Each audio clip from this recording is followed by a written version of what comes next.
This is Jeff Dumbarello, broker of Steelbridge Realty, here to talk about the 2014 Lee County, Florida residential market in review.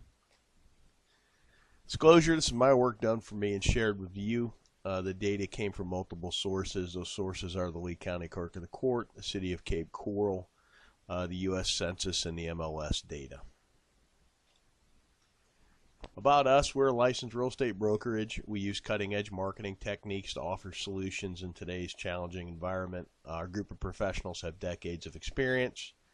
And whether you're buying or selling a home, hire someone like us. We want to earn your business. We invite you to contact us. We will be happy to assist you with this important transaction. 5 things you need to know that happened in 2014.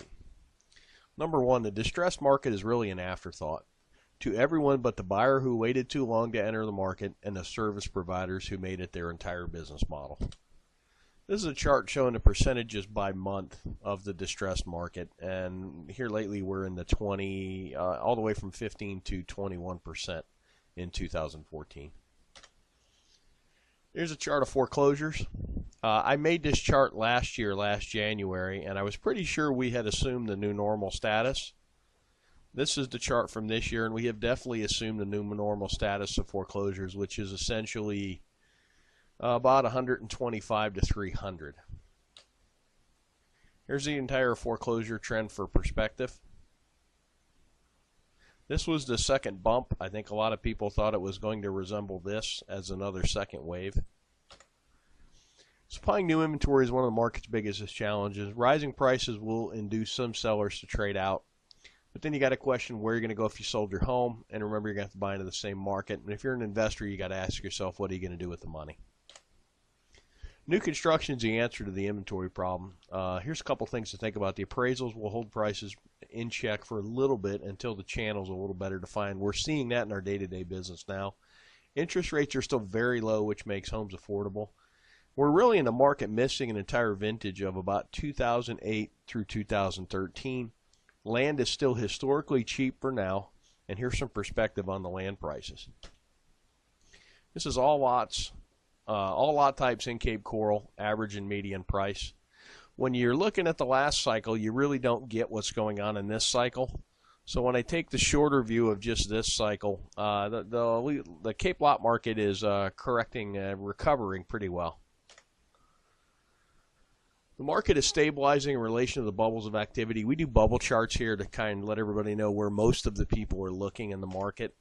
Last year's bubble chart, this is from when 2013 versus 2012. There's a very clear shift in the market as it shifted over.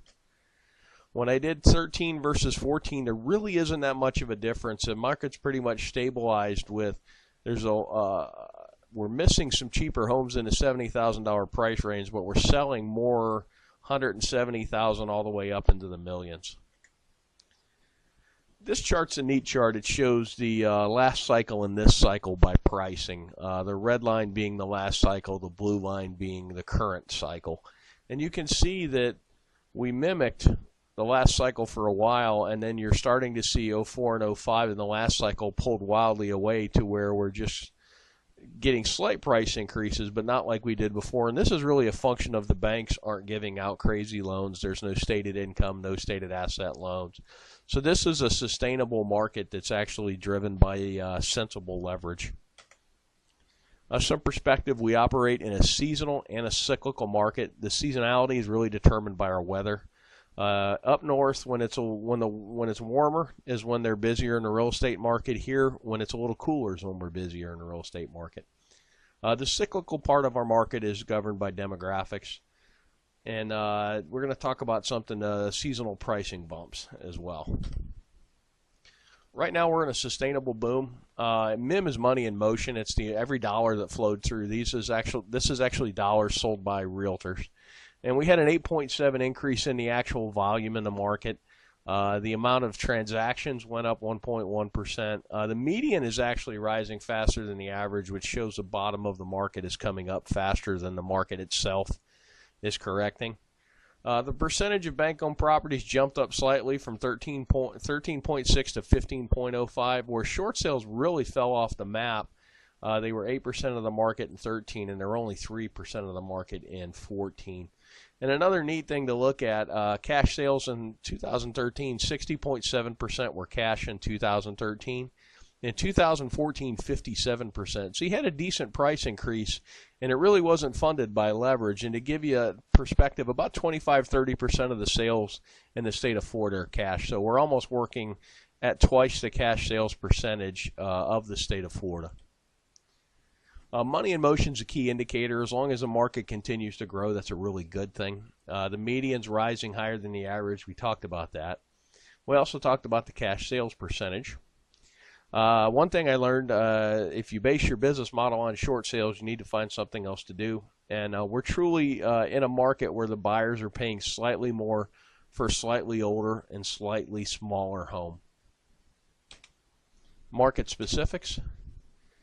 Two asset classes that really jumped out to me are townhouses and manufactured homes are actually growing. By property types, what's interesting to me is the manufactured homes are up 20% in sales counts, as are the townhouses.